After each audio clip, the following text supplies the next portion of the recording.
Soy Javier Santaolalla, canario de adopción, nací en el norte de España, en Burgos, y me dedico a la divulgación científica a través del conocimiento que he adquirido como científico.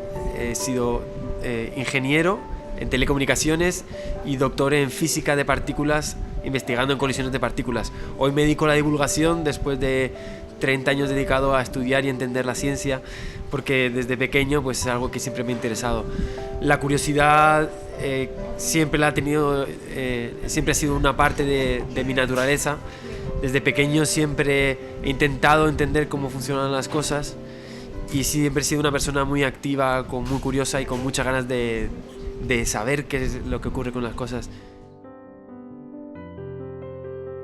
Yo nací en el norte, en una región que se llama Burgos, una región muy fría, castellana, y de allí me mudé con unos 8 años a las Islas Canarias. Mis recuerdos de Burgos son muy difusos, la verdad que yo ahí era muy niño, estamos hablando de 7, 8 años, y realmente mi formación y educación más viene por las Islas Canarias. Mi entorno, mi crecimiento con la ciencia proviene un poco más que de experimentos, de curiosidades y de cosas que iba leyendo.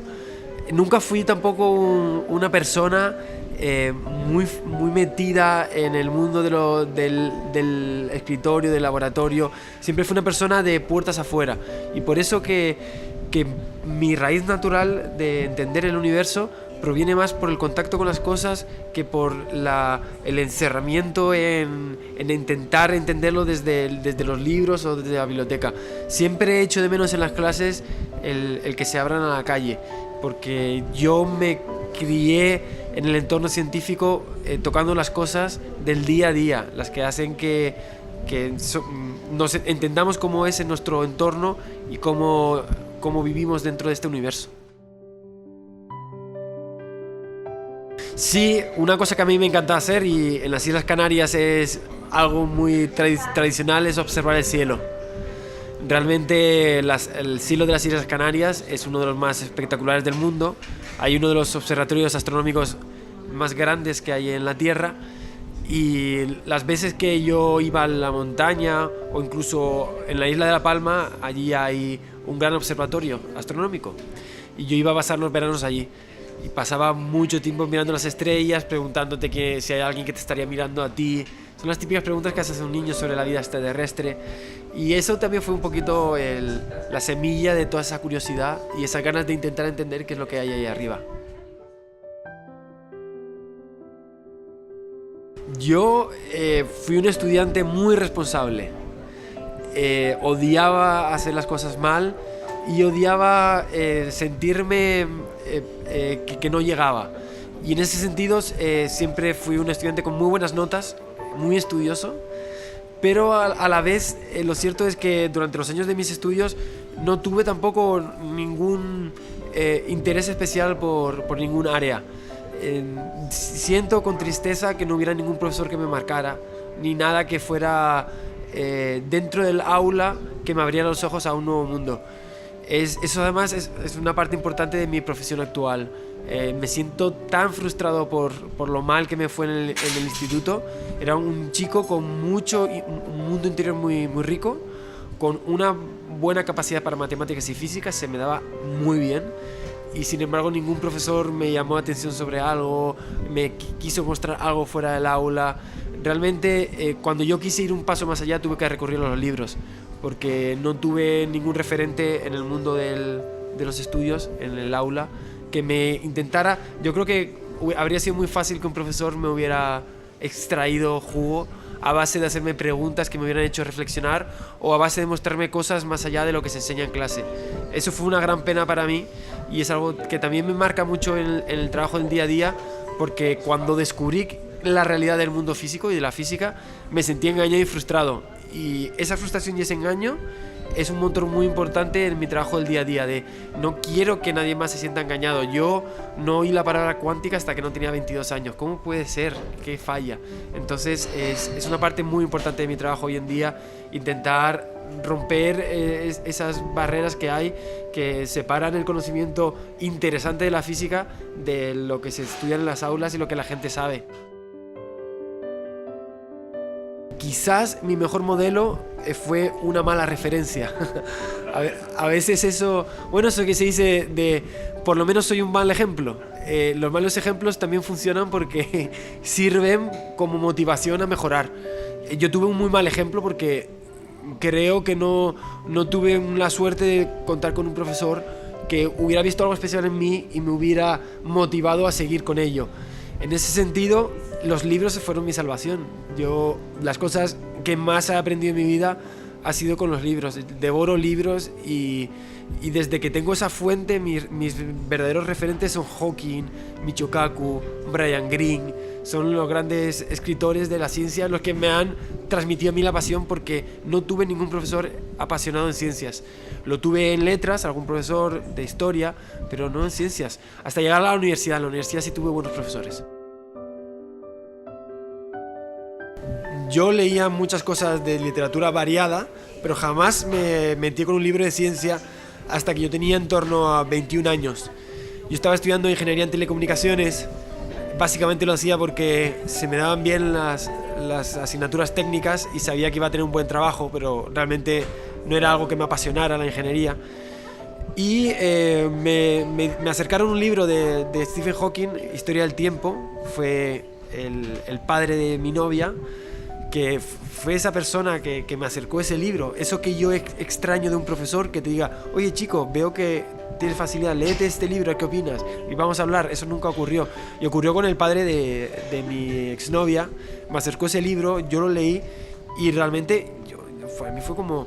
Claro, para mí la física antes de ese libro era cómo lanzar un proyectil, qué ocurre si lanzo un bloque por una rampa, qué pasa si con una polea empujo. Esa era la física para mí, y para mí eso era algo que yo no quería en mi vida. Eran problemas que ya sabían resolverse y que se hacían mecánicamente simplemente para ejercitarse. Era una cosa que yo no le veía sentido.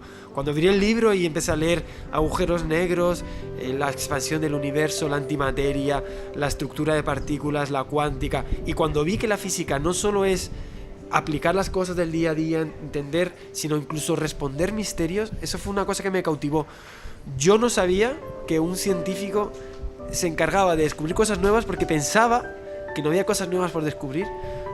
Yo realmente pensaba que mi profesor sabía todo, y por eso yo siempre, una de las cosas que me gusta decir es que una de las mejores respuestas que puede dar un profesor, y que debe dar todo profesor alguna vez en la vida, es no sé. Ojalá que todos los profesores ejerciten la humildad de saber responder a un alumno que no sabe, porque no se imaginan el poder que puede tener esa respuesta en una persona. Darse cuenta de que, primero, hay muchas cosas que no se saben, y segundo, que no pasa nada por demostrar que hay algo que no sabes. Los profesores que yo tuve, creo que estaban muy temerosos de mostrar su ignorancia, y yo creo que el camino será al contrario. Yo me siento muy orgulloso de mostrar mi ignorancia. Las estrellas siempre fueron un referente en mi vida. Cuando me metí en telecomunicaciones me sentí un poco perdido porque no veía conexión con nada que me gustara, y lo encontré en las ciencias del espacio. De repente empecé a interesarme por las comunicaciones satélite y por todo lo que tenía que ver con transmisión de comunicaciones, pero en particular las ciencias del espacio. Y en ese estado apliqué para una beca de estudios a la Agencia Espacial Francesa, y tuve la suerte de que me seleccionaron. En concreto estuve investigando sobre cómo usar satélites para la geolocalización. La aplicación GPS se basa en satélites que por triangulación determinan nuestra posición. Nosotros podemos determinarla. Había la necesidad de hacer algo similar en Europa y se iba a lanzar un proyecto que se llama Galileo, y mi trabajo dentro de esto era intentar entender cómo funciona una constelación de estas y aplicarlo al salvamento de personas. Entonces fue un trabajo muy bonito porque fue mi primer trabajo de investigación, porque estuve en un centro de investigación muy potente y me hizo poder aprender muchísimas cosas sobre cómo funcionan las ciencias del espacio. Soy una persona muy impresionable, y cuando yo empecé a leer de física, realmente lo que leía generaba emociones muy intensas en mí. Leía, por ejemplo, sobre agujeros negros. La primera vez que lo leí fue como, wow, no me lo puedo creer. Ebullía de emoción. Y lo mismo me pasaba cuando leía sobre algún aspecto de la cuántica, cuando entendía un experimento muy inteligente que se había hecho. Y ese estado de ebullición me hacía compartirlo. Carl Sagan decía que cuando uno se siente enamorado tiene ganas de contárselo a todo el mundo. Y a algún científico le pasa algo parecido. Cuando uno se enamora de la ciencia tiene ganas de contárselo a quien sea. Y ese fue mi primer contacto con la divulgación. Leer algo apasionante, quedarme loco entendiéndolo y acercarme a un amigo. Siempre tenía 2 o 3 amigos que eran como los más curiosos, que siempre les encantaba escuchar estas historias. Entonces me acercaba a ellos y les contaba la historia entre los dos. ¡Te lo puedes creer! Esas fueron las primeras emociones. La siguiente emoción, que ya fue un pasito más, fue cuando trabajaba en el CERN. Yo investigaba allí, me costó mucho llegar. Yo cuando oí hablar del CERN por primera vez fue en aquel libro que comentaba de Hawking. Ahí oí hablar del CERN, busqué y me di cuenta de que era un laboratorio que cumplía con lo que yo buscaba, de hacer algo diferente, que pudiera repercutir en la historia, que pudiera ser algo grande. Y yo me obsesioné por estudiar allí, trabajar allí. Me puse a estudiar francés, me puse a estudiar físicas. Mi vida consistió en buscar los méritos que yo tenía que conseguir para llegar ahí. Y lo hice y lo conseguí. Lo curioso es que una vez que estuve allí, la primera emoción fue muy intensa. El primer mes no me lo podía creer. Pero poco a poco esa emoción se va diluyendo. Y te acabas encontrando en un despacho como cualquier otro, haciendo un trabajo de oficina como cualquier otro. Seguro que le ha pasado a cualquiera que la rutina hace que pierda la magia de aquello que uno ha estado buscando tanto tiempo en su vida. Y lo curioso es que después de 2 años que yo ya había perdido esa conexión y que estaba desencantándome de la física y sobre todo desencantándome de lo que representaba estar ahí, para mí ya se había convertido en: voy al CERN a trabajar, voy aquí a un laboratorio histórico donde pisan premios Nobel todos los días este suelo, donde se hacen cosas increíbles para descubrir cosas del universo. Lo estoy pisando y me da exactamente igual. En ese estado hay un servicio de visitas que recibe a personas que quieran conocer el laboratorio. Es un servicio muy intenso donde se muestra el laboratorio a personas que quieran entender un poquito más. Y las personas que muestran, los guías, son investigadores voluntarios. Por razones de la vida llegué a ser uno de esos guías, sí. Y en esos tiempos yo investigaba y cuando recibía una llamada de que tenía que atender un grupo, yo iba y lo atendía. Lo curioso, lo bonito es que yo iba con la esperanza de dar algo a la gente y no me di cuenta hasta qué punto esa gente me daba a mí. Pero es que viendo la cara de la gente, explicando dónde estaban, me daba cuenta yo mismo de que había perdido la magia de sentirme tan especial, y hablando con la gente la recuperaba. Ese ejercicio de decirle a la gente: hey, estás en el CERN, en un laboratorio increíble, estamos reconstruyendo la historia del universo, estamos respondiendo a las preguntas que se hacían los primeros seres humanos en la Tierra. Hoy tenemos mecanismos para responderlas de forma precisa. Estás aquí, es histórico, algún día se hablará de este día. Y lo curioso es que de contarlo decía: oh, es verdad, lo había olvidado, estoy aquí. Y al día siguiente iba con más ilusión a trabajar. Eso fue mi primera experiencia de divulgación y fue tan rica porque me aportó tanto. Y descubrí una cosa fundamental de mi trabajo, que cuando tú das en el acto de comunicación, lo das sin darte cuenta hasta qué punto estás recibiendo. Y es una de las cosas más bonitas de trabajar en comunicación. Los periodistas lo saben perfectamente, que el acto de comunicación, aunque parece unidireccional, es bidireccional. Y lo que te devuelve es lo que hace que todo esto siga circulando. Como continuación de esta labor de divulgación que estaba haciendo con las visitas, es curioso porque cuando tenía visitas yo poco a poco fui incrementando mis habilidades, y sobre todo cada vez que venía un grupo intentaba hacer algo original y diferente. Para mí era un reto que los chicos que venían no se aburrieran y que la gente saliera con una sonrisa de la visita, y fui esmerándome. Lo curioso es que según me esmeraba, iba haciendo una visita, recordaba las cosas que habían funcionado bien y que yo había entendido que eran buenos ejemplos, las guardaba y los volvía a aplicar. Entonces, haciendo visitas y visitas, fui haciendo una maleta de recursos de qué hacer para que la gente esté atenta y disfrute. Y con esa maleta surgió un concurso de monólogos científicos, stand-up comedy, pero de ciencia. Y dije, wow, tengo un montón de material que he estado ejercitando durante 3 años, tengo muchísimas ideas, voy a ver qué pasa si con todo esto monto una historia y lo cuento. Entonces se me ocurrió, estaba en la biblioteca del CERN, recuerdo perfectamente cómo fue todo, y pensando cosas que no funcionaban, de repente dije, wow, si lo más misterioso de la colisión de partículas es que cuando tú colisionas 2 protones salga un electrón disparado que no es parte de un protón, o sea, para esto parece magia, voy a contar esto de una forma diferente.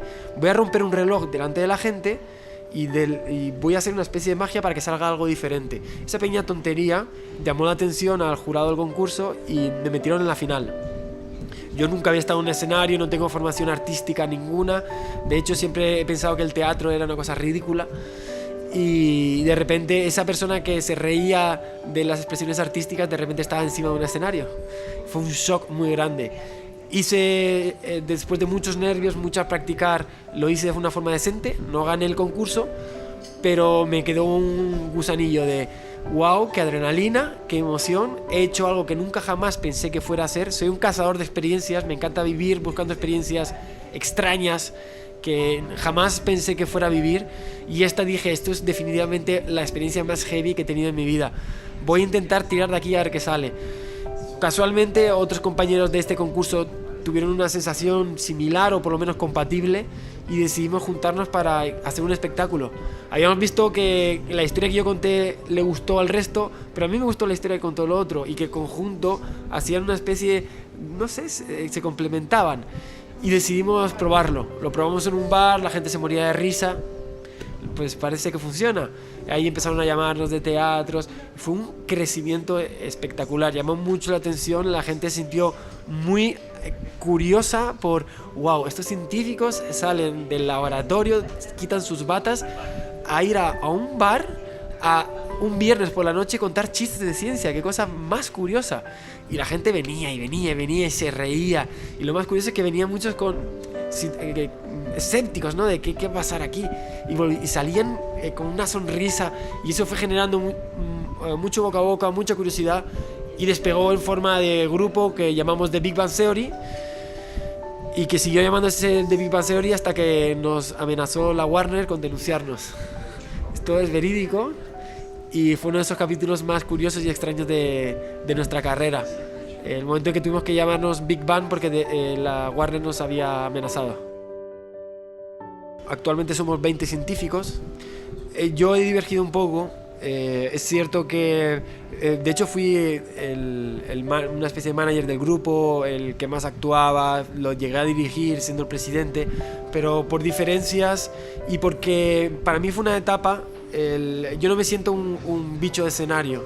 No soy una persona que sobre las tablas se sienta que está en casa. Para mí fue un reto y fue una auténtica experiencia de vida enfrentarme a esa situación estresante y vencerla. Yo quería saber lo que era y quería dominarla, y lo dominé y me sentí muy cómodo, pero no era mi espacio, no era mi entorno.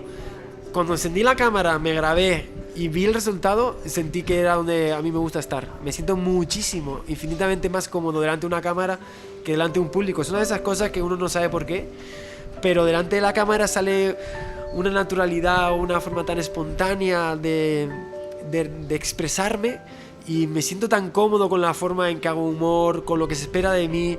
Siento que no me esfuerzo, que simplemente siendo yo y a gusto. En el escenario siento que tengo que esforzar, tengo que ser un poquito más ocurrente, ser un poquito más ingenioso. En el escenario me siento más forzado, en la cámara me siento muy cómodo, y ahí que me alejé un poquito de los monólogos, me he alejado un poco del escenario y he tomado mucho más peso dentro del mundo de la divulgación audiovisual, donde me siento mucho más cómodo. Una de las cosas más bonitas de YouTube es que no hay recetas. No hay, si tú tienes esto y esto y esto, triunfas. Es como un mundo donde las claves no están escritas, pero yo te puedo contar mi caso especial y donde yo creo que he tenido la suerte de encajar. En primer lugar, una de las cosas que a mí me viene muy bien en YouTube es que se valora mucho la naturalidad, la espontaneidad y el ser auténtico.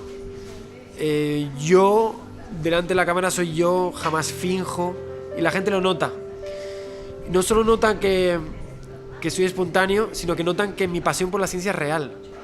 Yo lloro con la ciencia, porque me emocionan los valores de la ciencia.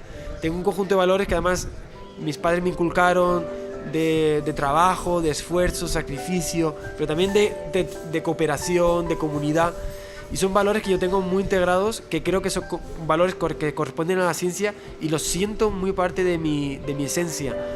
Y cuando yo estoy delante de la cámara, solo tengo que transmitir estos valores siendo yo. Y eso es una cosa que a la gente le encanta. Sobre cómo contar las cosas, yo creo que tengo dos cosas que me ayudan mucho. Primero, la ingeniería tiene muchas cosas, pero la ingeniería te desarrolla el cerebro de una manera a que aprendes a resolver los problemas siguiendo un método de análisis y síntesis. Y yo aprendí a tener un problema y saber estructurarlo. Cuando yo veo un conocimiento de cualquier tipo, lo estructuro como si fuera un mapa conceptual. O sea, yo rápidamente veo en el espacio conexiones entre ideas y realmente desgloso las cosas. Yo cuando intento entender un tema o intento entender algo científico, desarrollo su estructura y la abro, realmente la creo. Y cuando ya tengo toda la estructura desplegada, a mí me resulta muy fácil contarla, porque ya tengo todos los vínculos y tengo toda la cascada de ideas desprendida.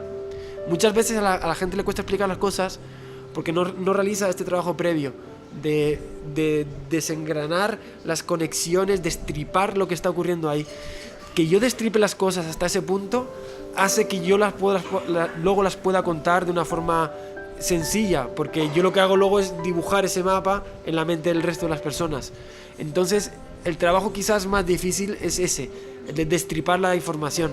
Y luego también tengo una cosa que yo creo que me ayuda muchísimo, y es que yo nunca fui el nerd de libro, el nerd de biblioteca, el tipo raro de gafitas. Nunca lo fui, tampoco creo que sea nada malo serlo, pero sí es verdad que yo fui el chico promedio. Yo le daba la pelota, me interesaba los juegos, una persona bastante muy estándar, videojuegos, pelota, luego me empezaba a gustar la fiesta, las chicas. Entonces como que tengo muchas herramientas para entender a la gente que no le gusta la ciencia, porque yo era uno de ellos. Yo me preguntaba por las cosas, pero nunca fui ese tipo encerrado en sus pensamientos, que le cuesta entender quién es el otro. Yo sé quién es el otro, yo sé quién es quien me ve, porque me correspondo bastante con la persona promedio. Y ahí también me ayuda mucho que mis aficiones son muy parecidas a las aficiones de la gente, porque a la hora de yo explicarte qué es algo, te lo puedo poner en términos futbolísticos porque me gusta mucho el fútbol, te lo puedo poner en términos de un videojuego porque me gustan mucho los videojuegos. Todos mis amigos, mis más amigos, ninguno es muy nerd. Son gente donde corresponde mucho con esa persona promedio que te hago, y por eso me resulta muy fácil, porque estoy muy acostumbrado a hablar con mis amigos, a explicarles cosas a mis amigos, y todo eso me facilita mucho a la hora de conectar con ese público promedio, que no es el público que está encerrado en sus libros.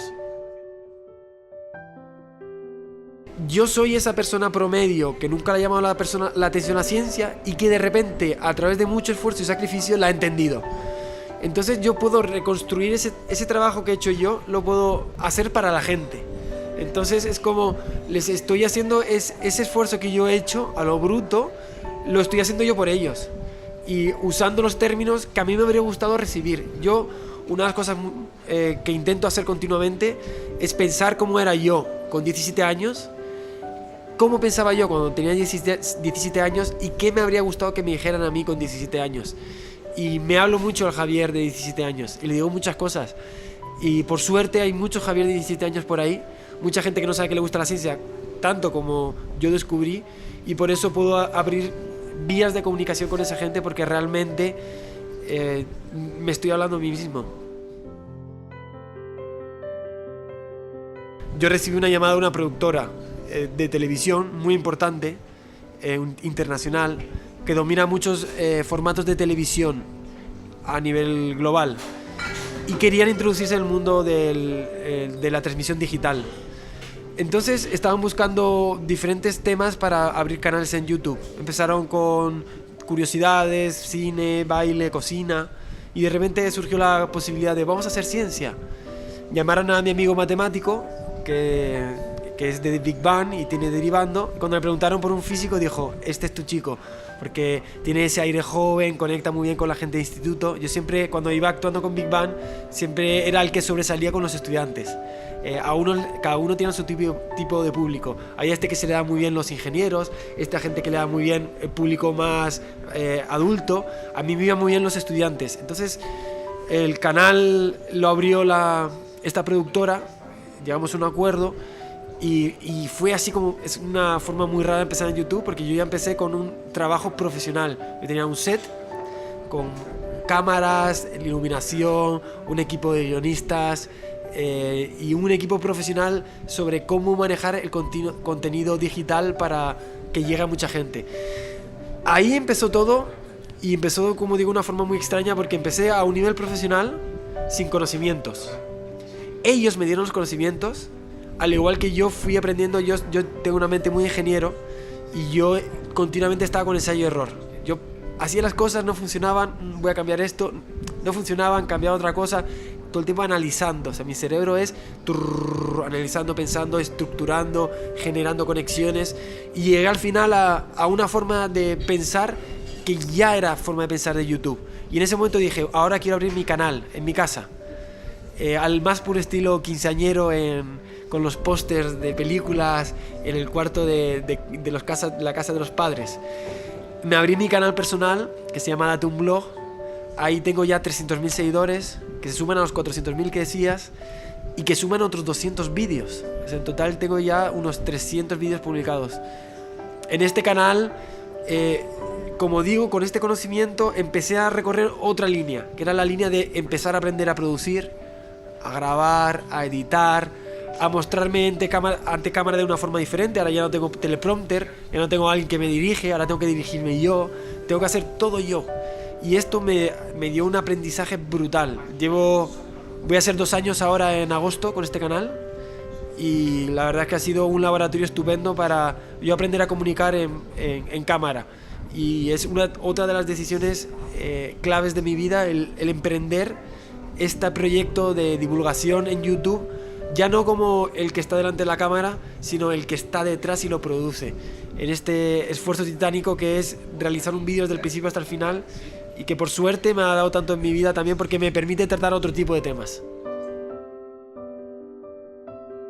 Pues la realidad es que yo creo que lo mejor que puede hacer un comunicador, y yo creo que es quizás la clave de un posible éxito que puedo tener, o lo que yo valoro más como una parte de mi trabajo que a veces no se ve, es que un comunicador, una cosa muy importante que tiene que hacer antes de comunicar es escuchar.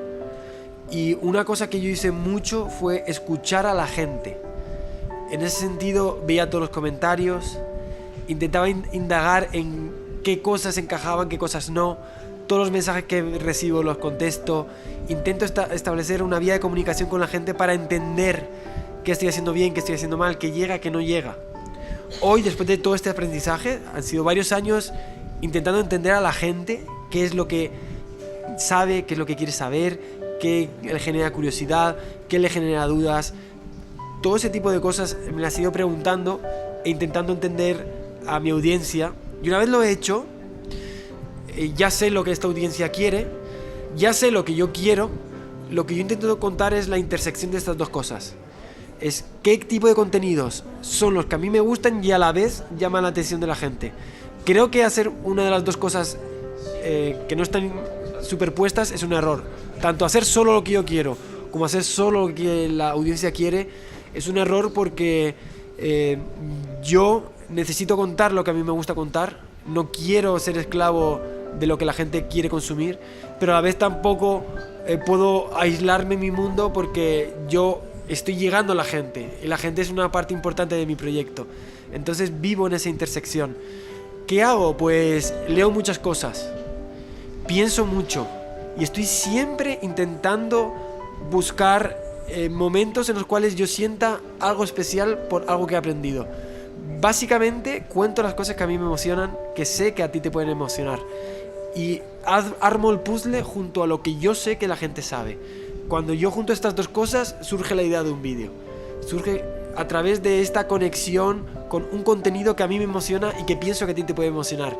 Una vez lo tengo, pues ya me pongo a redactar el guión, que es una fase muy bonita también.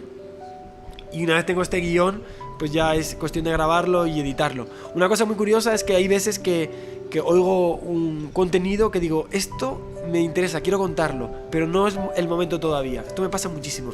Pienso, esto no es el momento todavía. Y pasa algo a los 3-4 meses que digo, ahora sí. Me surge algo, lo conecto con otra área de la ciencia, me ha pasado una anécdota que lo conecta, ha surgido algo, o sea, realmente hay un momento en que las cosas, pum, de repente uno se da cuenta, es el momento de contar esto. Y mucho instinto y mucho trabajo. Pues aparte de enseñarme a comunicar, porque yo creo que me han enseñado ellos, yo además les hago mucho caso y ellos lo agradecen tanto, porque realmente me dicen, oye Javier, la cámara no está bien enfocada, ponla, porque yo no sabía. O sea, mis primeros vídeos los hacían automático, con la cámara. Y ya estaba haciendo todo el tiempo esto, ¿no? La cámara, intentando enfocar. Y me decían, Javier, ponla en manual. Y al siguiente lo ponía en manual y enfocaba. Oye Javier, el micrófono, no tal. Oye Javier, realmente todos los consejos que te dan y todas las ideas que te dan las he incorporado porque ellos me han enseñado a comunicar. Y es una de las cosas más interesantes, que es un proceso en el que escuchando se aprende tanto. Y otra cosa que me han dado muy importante es la energía y la vitalidad, porque es un trabajo muy sacrificado. Yo tengo una formación suficiente para trabajar en una empresa con muy buen salario y unas muy buenas condiciones, y realmente me vi metiéndome en casa de mis padres con un salario medio de 500 euros al mes. Una persona con un doctorado, 2 carreras, una ingeniería, con muchísimo conocimiento para trabajar, como te digo, en una empresa, para ganar dinero de verdad. Y te ves con 30 años en casa de tus padres porque inicias un proyecto que sabes que no va a generar dinero y que sabes que no lo va a hacer durante mucho tiempo. Pero el contacto con la gente me hacía saber que estaba haciendo algo especial y único, y que el dinero o la estabilidad en mi vida llegarían cuando las cosas surgieran, porque tienen que surgir. El caso es que ese es el motor que está detrás de Date un Volt y Date un Blog, la gente. Y lo que recibo es cosas como, bueno, estuve en la feria, en una firma de libros creo que fue ayer, y gente que se echa a llorar, de verdad. Había unas 100 personas, nos reunimos, fue un ambiente tan bonito, tan cálido, la gente escuchando, esperando, con unas ganas, con una ansia. Y luego estuve atendiendo a todos y cada uno que venían, y todos, un abrazo, mucho cariño, palabras tan bonitas. Eres mi referente, por ti estudio física, has cambiado mi forma de entender el mundo, eres un referente en mi vida. Y gente llorando, temblando de emoción. Es sentir que estás haciendo algo diferente, porque creo que la ciencia tiene ese toque especial de transformar vidas. A lo mejor si yo hiciera videojuegos tendría 4 veces más público, pero la gente que vería mis vídeos no tendría las emociones que tiene la gente que ve mis vídeos. Somos una comunidad pequeña, relativamente pequeña, pero nos conecta algo muy especial, y es que la ciencia es un lenguaje universal que realmente conecta a personas y tiene el poder de cambiar vidas. Yo he cambiado muchas vidas, me lo hacen saber día a día, y es una responsabilidad, pero a la vez es un sentirse que lo que estás haciendo merece la pena. Entonces lo hago por esa gente, porque me piden que siga haciendo vídeos y que siga motivándoles a estudiar, porque realmente está teniendo una influencia muy importante en sus vidas, y siento que estoy haciendo lo que tengo que hacer. Mi incursión en el mundo de la literatura fue extraña, porque realmente uno, cuando se enfrenta a un folio en blanco, le vienen todos los complejos. Realmente la primera vez que uno se siente a escribir algo, te vienen las dudas, pero como grandes fantasmas. Yo quería escribir un libro. Había coescrito un libro que correspondía a escribir un 10% de un libro. Eso no es escribir un libro, pero había participado y ya sabía lo que era escribir, y tuve la curiosidad de lanzar mi proyecto personal, El bosón de Higgs no te va a hacer la cama. Cuando yo lo lanzo a la editorial me dice que sí. Cuando me dice que sí, el miedo viene a mi cabeza de ¿Soy yo capaz de realmente sé tanto como para llenar 300 páginas hablando de física? ¿Realmente yo tengo algo que contar? ¿Realmente yo sé algo que valga la pena? Y te vienen muchos fantasmas de no vas a poder, no vas a poder, no vas a poder. Fue un trabajo de un reto personal y sobre todo una lucha contra mis propias inseguridades. Y así fue como yo emprendí este proyecto. Lo emprendí como otros tantos, con una sensación de ganas de vencer un reto. El reto de no me siento capaz de hacer algo, pero lo vas a intentar hasta que lo consigas. Y mi vida, este motor me guía muchas veces, el de tengo una cosa que no sé hacer, la vas a conseguir porque tú tienes esa capacidad de enfrentarte a las cosas, luchar y conseguirlas. Entonces hubo detrás de este libro hay muchos fantasmas de tú no eres capaz, tú no sabes suficiente y no lo vales. Y fue un esfuerzo muy grande arriesgarse, porque el folio en blanco pesa mucho. A mitad del libro fue cuando me di cuenta de que era una tontería y que iba a ser un libro estupendo. Y bueno, pues ya va por la 8ª edición en 2 años, se vende de una forma increíble y es uno de los grandes orgullos de mi vida. Y desde que el libro despegó he recibido muchas ofertas. En concreto recibí una al poco tiempo de lanzar este y la acepté. El libro es inteligencia física y la forma de escribirlo fue completamente diferente porque ya no tenía pánico al folio en blanco. El pánico al folio en blanco me hizo escribir el bosón de Higgs no te vas en la cama desde las tripas y el corazón. Es un libro hecho, es como el futbolista con poco talento pero con muchas ganas. Y en ese sentido está lleno de pasión, de amor, de energía. Es como ese pintor con muchas ganas de hacer algo, pero a lo mejor no estos primeros cuadros que no están muy refinados, pero que tienen el plus de esas ganas, ¿no? Esa motivación. En ese sentido es un libro escrito con el corazón. El segundo libro, la inteligencia física, está escrito con la cabeza. Yo noto un cambio de madurez a la hora de escribirlo. Es un libro que ya escribo con otra mentalidad. Ya no tengo miedo al folio en blanco. Ahora voy a estructurar el contenido de otra forma. Voy a escribir con otra madurez. Tiene una cosa muy bonita esto, porque yo creo que es un progreso como escritor, pero también creo que al hacer ese paso se pierde parte de esa energía de la ingenuidad. Lo cierto es que creo que mi primer libro lo escribí desnudo. O sea, realmente me arriesgué mucho porque me enfrenté a la situación de una forma muy natural y muy desprendida. O sea, realmente es un libro en el que me desnudo ante el escritor. El segundo está escrito con la cabeza y la reflexión que te hace protegerte un poco y no ser tan arriesgado. Está escrito mejor desde mi punto de vista. Está muy bien estructurado, según entiendo, y con un mensaje muy interesante, pero no tiene esa garra que tiene el primero. Entonces son libros muy diferentes y que les tengo un cariño a nivel diferente. El primero por la pasión, el segundo por la madurez a la hora de escribir, que me hace sentir muy orgulloso también. Pues como te digo, es un motor de mi vida fundamental, es el del reto. De hecho, cuando yo llego a dominar algo, empiezo a flaquear porque siempre busco algo nuevo. Y me está pasando con Date un Blog. Date un Blog, yo ya sé lo que tengo que hacer para que el vídeo funcione. Y yo ya sé cómo hacer para que un vídeo tenga éxito. Y eso hace que para mí pierda parte de la magia. Lo voy a seguir haciendo. Significa que estoy haciendo las cosas bien. Creo que voy a evolucionar dentro de esto porque me apetece hacer algo diferente. Va a haber una evolución dentro de Date un Blog, pero en paralelo voy a emprender otros proyectos porque no puedo parar. Tengo grandes retos que me tientan y los voy a emprender. Entonces, ¿cómo hago para que no me sature esa situación de sorprenderme a mí mismo? Emprendiendo retos nuevos. Emprendí el reto de ponerme encima del escenario. Lo he hecho satisfactoriamente y creo que ya ese miedo está vencido. El de la cámara lo he vencido, ya no tengo miedo a la cámara, lo he superado. Tengo ganas de lanzarme algo diferente y lo estoy empezando a hacer. Quizás meterme con el arte y la ciencia.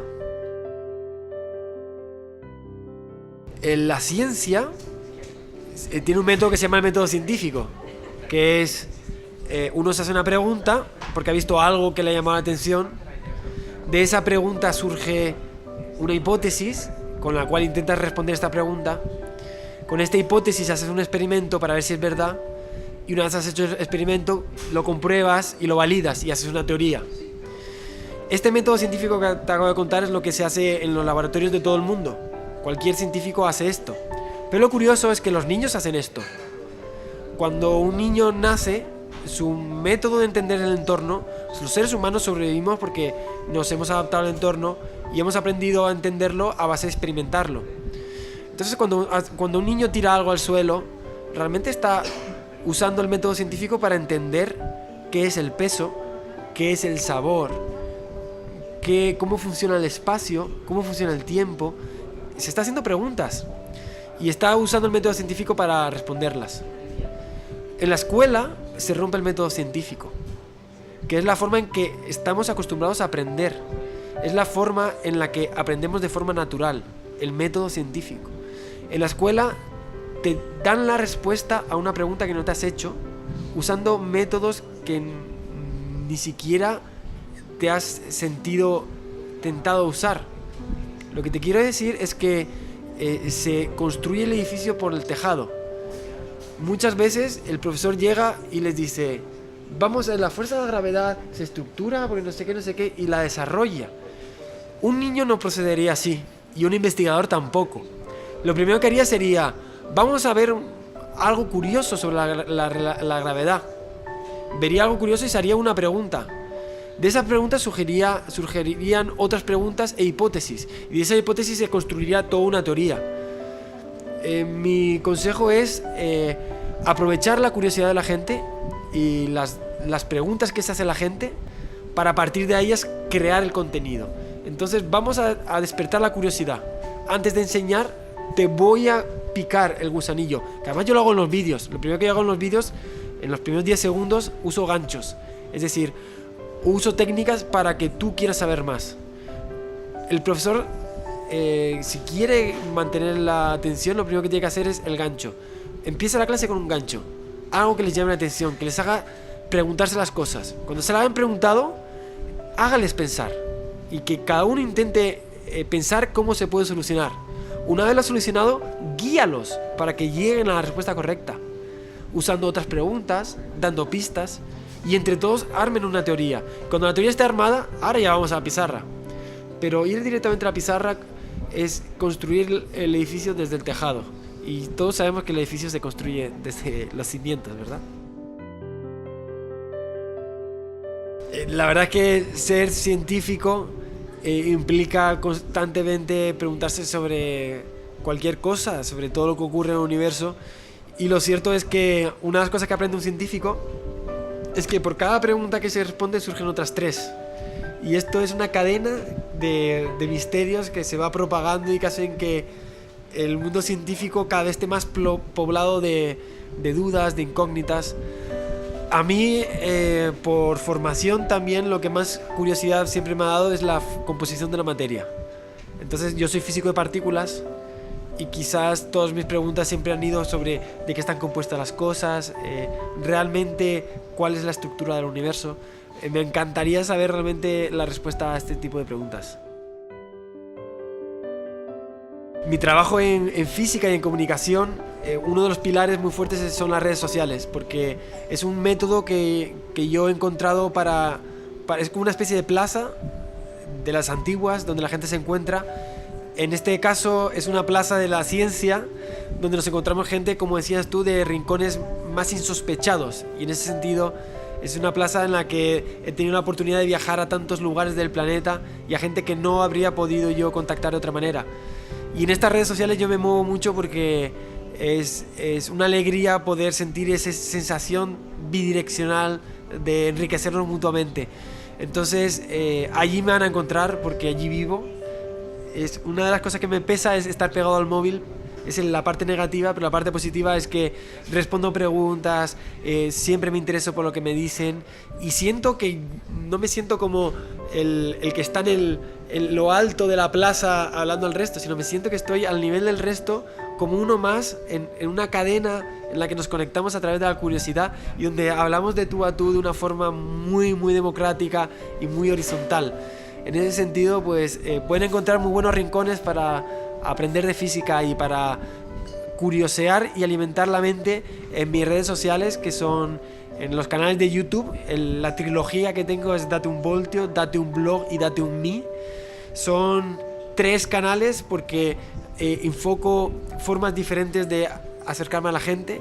En Date un Blog, en Date un Me hablo a la gente con menos conocimiento y que menos curiosidad y que menos le interesa la física, y hago mixes tipo fails científicos en canciones de reggaetón, o te hablo de cómo ligar usando la ciencia. Son vídeos donde intento buscar algo más común a la gente del día a día. En Date un Voltio es más un magazine donde hablo de cosas no tan técnicas pero que puedan ser interesantes, como qué es la mecánica cuántica, qué es la relatividad, se puede viajar en el tiempo. Y en Date un Blog ya voy un poquito más al contenido más heavy, ¿no? Más de técnico. Ahí me van a encontrar en los 3 canales de YouTube. En Instagram estoy como @jasantaolalla, JA y lo mismo que en Twitter. Y en Facebook estoy súper activo en estas redes y les recomiendo que se acerquen y que lo experimenten. Muchas veces la física y las matemáticas suponen una barrera porque le tenemos miedo. La gente, cuando rompe esa barrera, se atreve a romper esa barrera, se sorprende a sí mismo y encuentran un otro yo que no conocían. Entonces, en particular, conocen un yo muy niño, porque ese niño que se hacía preguntas, ese niño que curioseaba, que no se quedaba contento con la primera respuesta que obtenía, ese niño que una vez le dijeron deja de hacer preguntas y dejó de hacerlas. Cuando uno rompe esa barrera y descubre el mundo de la física, vuelve a ser ese niño que una vez murió dentro de nosotros, y eso sorprende a tanta gente. Descubrir que estamos creados para hacernos preguntas y para intentar entender quiénes somos en este universo.